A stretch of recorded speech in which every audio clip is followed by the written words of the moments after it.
Hello students, now we'll start with the next topic, that is blood groups.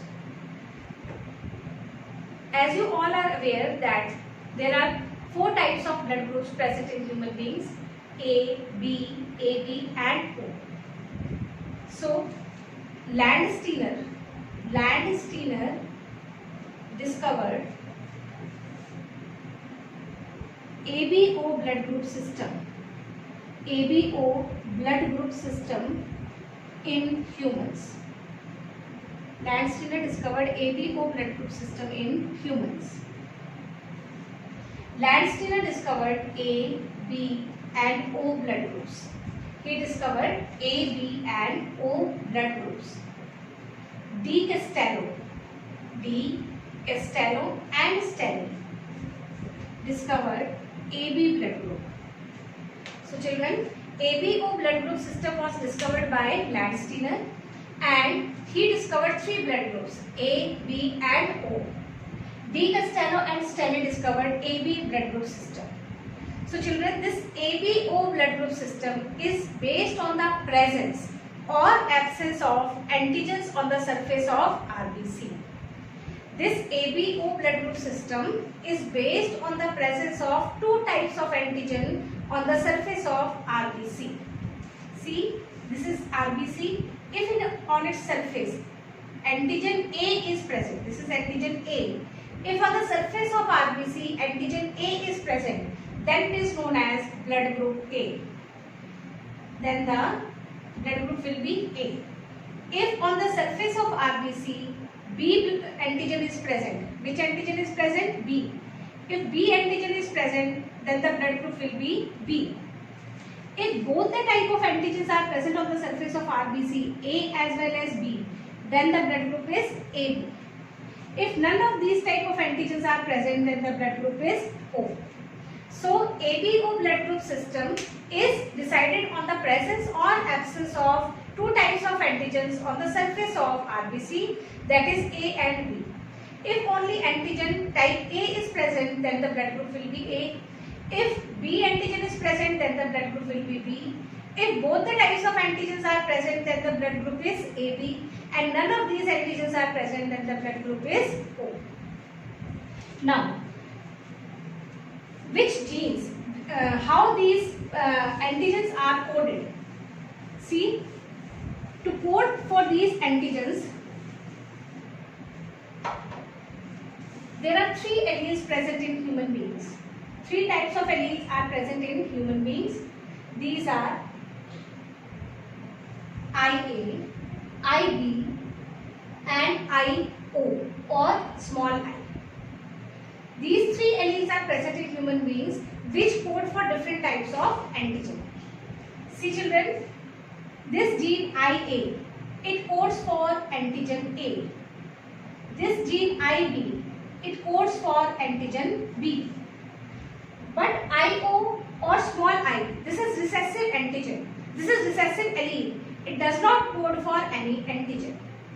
This IO or I, this is recessive allele and it does not code for any antigen. So it does not code for any antigen. IA and IB are codominant. IA and IB are codominant. As you all know, out of these 3 alleles, only 2 alleles will be present in a particular human being. In human, only 2 alleles will be present out of these 3, either IA, IB or IA, IO. So any combination can be present. So IA is codominant with IB. Means if both these alleles are present in a human being, then both the antigens will be coded, A as well as B. So the blood group of that person will become AB. But they are dominant over IO or small I. So IA and IB are codominant, but they are dominant over IO or small I. Means they are not allowing the IO or recessive gene to express itself. So this is the main relationship. Now we will draw a table in which we will write different phenotypes and genotypes of blood groups. So how many types of blood groups are present according to ABO blood group system? Blood group A, B, AB and O.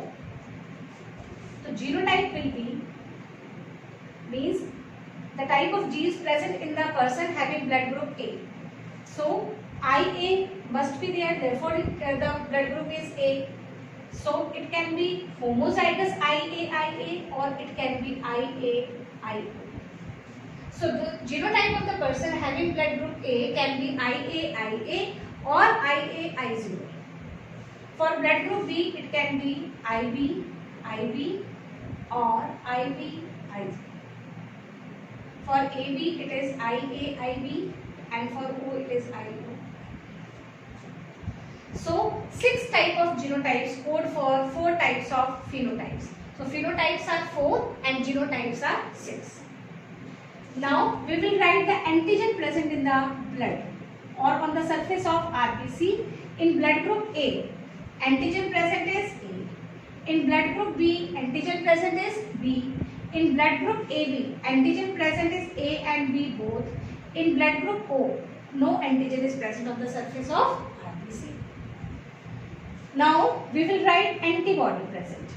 We will write antibody present. Which type of antibody is present in blood group A, B, AB and O? See children, antibodies are written in small letters, and if antigen A is present, then antibody B will be present. If antigen B is present, then antibody A will be present. If both the antigens are present, then no antibody will be present in the blood. If none of the antigen is present, then both the antibodies will be present. So this is the table: phenotype, genotype, antigen and antibody. If antigen A is present, then antibody will be B. If antigen B is present, then antibody will be A. If both the type of antigens A and B are present, then no antibody will be present in the blood. And if no antigen is present, then both the types of antibody will be present. Now we will see who can donate blood to whom.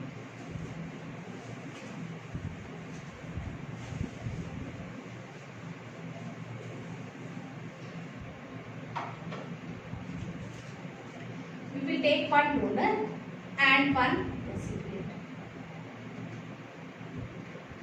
See children, you have to keep one thing in mind. For donor we will consider antigen. Donor का हमें क्या देखना है? Antigen. और recipient की हमें क्या देखनी है? एंटीबॉडी. ये दोनों सेम नहीं होने चाहिए. अगर एंटीजन ए है और एंटीबॉडी भी ए है, तो ये दोनों आपस में क्या कर जाएंगे? ज्वाइन कर जाएंगे. They will bind with each other and they will result in clumping of blood. खून जम जाएगा and the patient will die. So no blood transfusion will occur when the antigen of the donor and antibody of the recipient matches. So we have to see the antigen of the donor and antibody of the recipient. Let's consider blood group A. अब हम ये देखेंगे कौन कौन blood group A को अपना blood दे सकता है. ब्लड ग्रुप A यहाँ पर हमने क्या लिया है? रेसिपिएंट. तो ब्लड ग्रुप A के अंदर एंटीबॉडी कौन सी है? B. ब्लड ग्रुप A के अंदर एंटीबॉडी कौन सी है? B. अब मैं लेती हूँ डोनर कौन सा है? A. I have considered A as a donor. इसके पास एंटीजन कौन सा है? डोनर का हम क्या देखते हैं? Antigen A. तो A does not matches with, therefore A can donate blood to A. Same blood group में एक दूसरे को ब्लड दे सकते हैं. क्यों दे सकते हैं? क्योंकि डोनर का एंटीजन क्या है? A और रेसिपिएंट A है, इसकी एंटीबॉडी क्या है? B. दोनों आपस में मैच नहीं कर रहे. अब मैं इसमें ब्लड लेती हूँ, डोनर लेती हूँ B.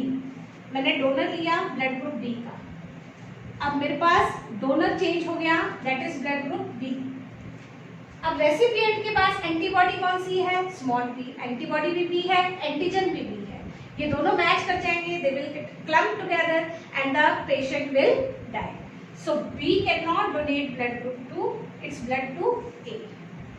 B cannot donate its blood group to A. Now we will take AB.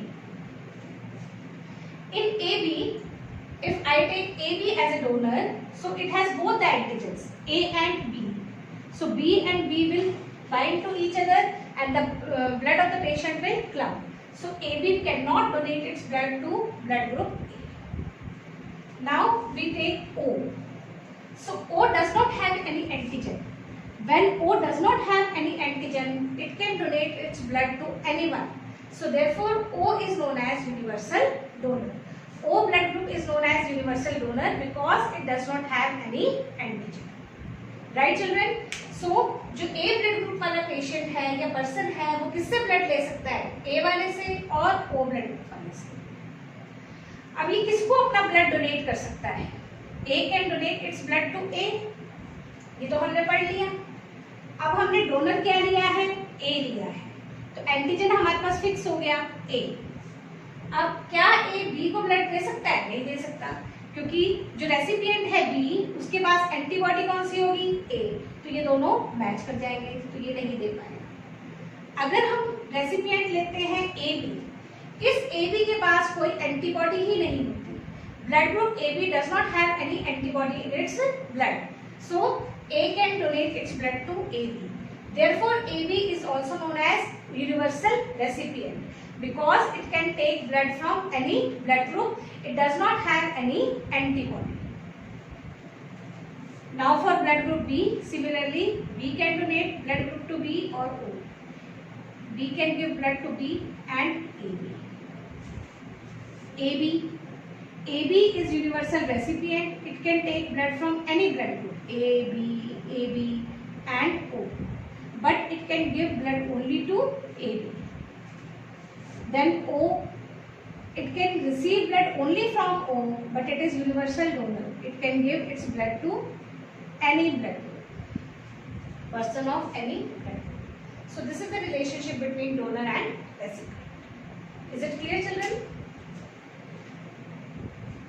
Next, you all must have heard that blood group can be positive or negative. We always write B positive, A positive or B negative, है ना? AB negative. So why we write positive and negative? There is one more antigen present on the blood group RBC, and that is known as Rh antigen.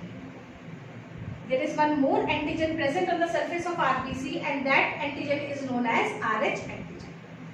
If this Rh antigen is present on the RBC, surface of RBC, then the blood group is positive.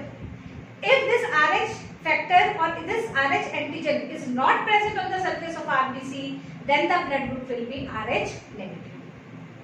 Why we call it Rh? Because this antigen was first discovered from rhesus monkey.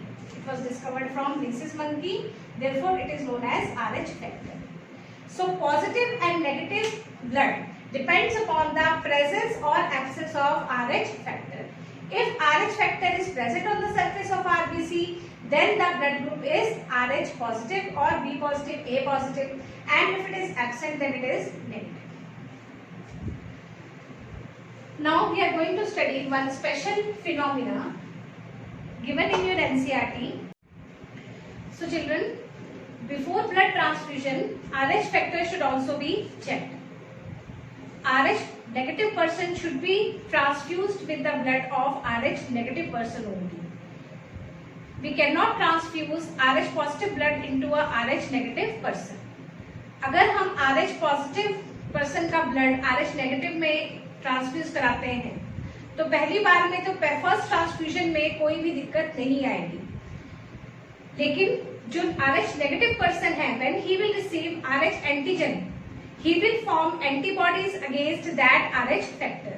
See children, what I am telling you, if the patient is Rh negative and he is transfused with Rh positive blood, if the patient is Rh negative and he is transfused with Rh positive blood, then this patient will form antibodies against Rh factor. It will form antibodies against Rh antigen or Rh factor. And these antibodies, if again he will be transfused with Rh positive blood, then these antibodies will bind to the Rh antigen and will clump the blood, and it can be fatal for the patient.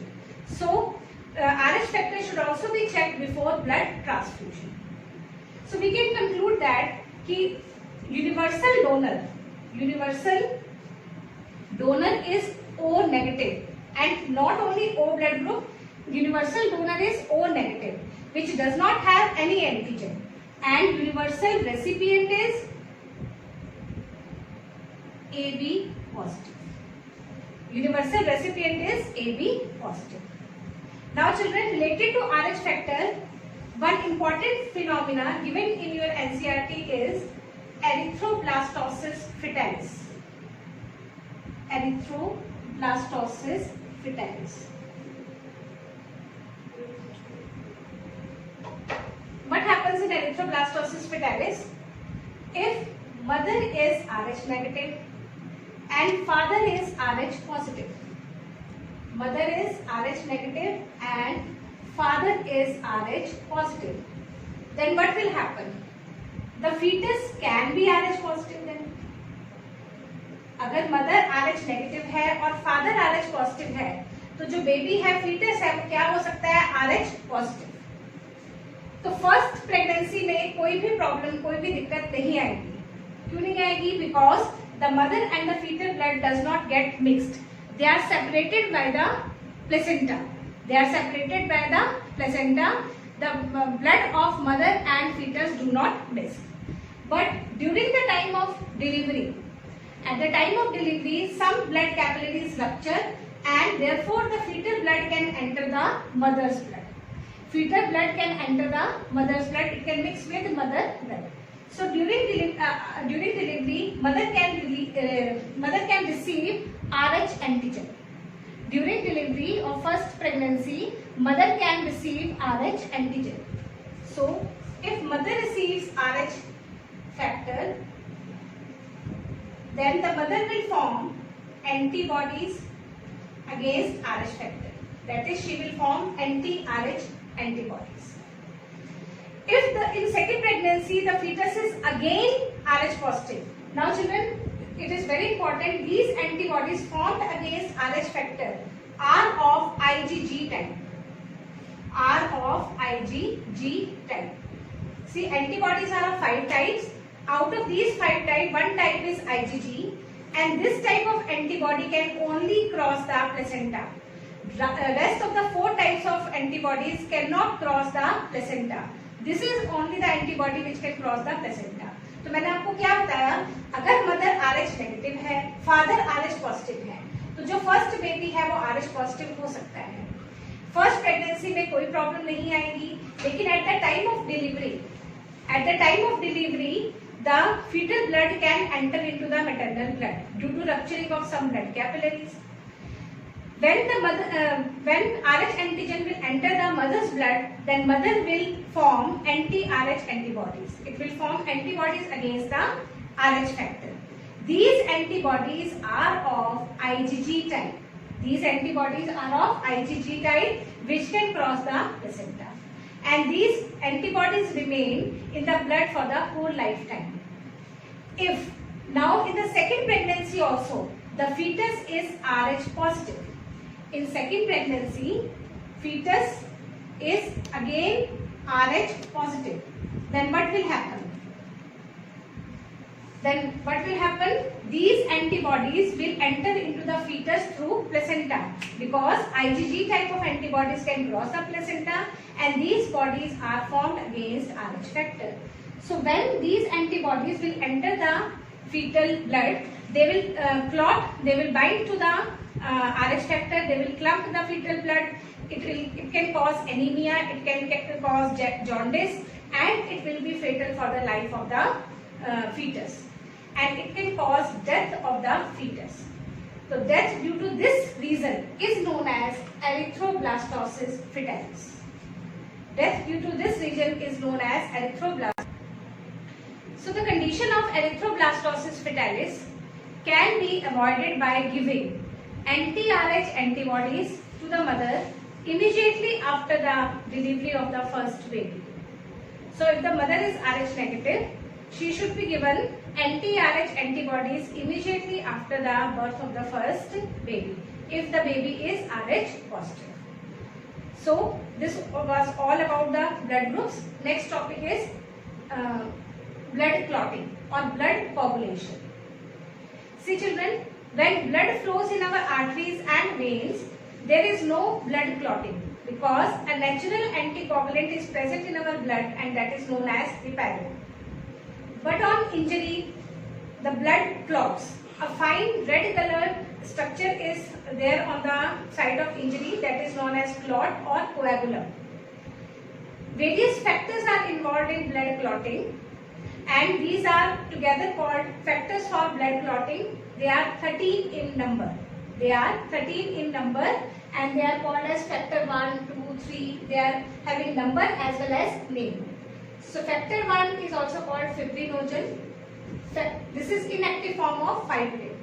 Later on this on formation of blood clot, this fibrinogen will be converted into fibrin, and this fibrin will result in the formation of blood clot. Factor 2 is called prothrombin. Factor 3 is thromboplastin. Factor 4 is calcium ions. Factor 5 is proaccelerin or labile factor. Factor 6 is activated form of factor 5. This is activated form of factor 5 because pro means inactive form. Proaccelerin is inactive. Factor 7 is proconvertin. Factor 8 is anti-hemophilic factor A, AHFA. Factor 9 is Christmas factor. Factor 10 is also called Stuart power factor. 11 is anti-hemophilic factor C. Factor 12 is Hageman factor or glass factor or contact factor. It is also known as surface factor. Factor 13 is fibrin stabilizing factor or Leckie-Rocant factor. This is very important. Factor 13 is fibrin stabilizing factor or Leckie-Rocant factor. So all these factors are involved in blood clotting, and they work in cascade manner. They work in cascade manner, one after the other, to help in the blood clotting. So we will study the cascade. So children, how these all 13 factors work during blood clotting. When there is any injury site, that injury site will definitely have some injured cells. An injury site has some injured cells. These injured cells will activate the platelets. They will induce the platelets to release thromboxane A. These injured cells will activate the platelets to release thromboxane A, which will cause the adherence of the platelets. See children, the injured cells will activate the platelets. Platelets will release thromboxane A. Thromboxane A will cause the adherence of platelets. Platelets will adhere together. When adherence of platelet will occur, these platelets will release thromboplastin. These platelets will release thromboplastin, which is also known as factor 3. This thromboplastin will activate thrombokinase enzyme. These thromboplastin will activate thrombokinase enzyme, which will in turn convert prothrombin, that is factor 2, into thrombin. This thrombokinase enzyme will convert prothrombin into thrombin. Prothrombin is factor 2. Conversion of prothrombin into thrombin also requires calcium ions. This thrombin will convert inactive form of factor 1, that is fibrinogen, into fibrin. This thrombin will convert factor 1, inactive form of factor 1, into active form, that is fibrin. This fibrin, with the help of platelets, will form a blood clot. So this is the manner, this is the cascade in which factors work one after the other to form the blood clot. So this is all with blood groups and blood clotting. Next topic which we will discuss is lymph.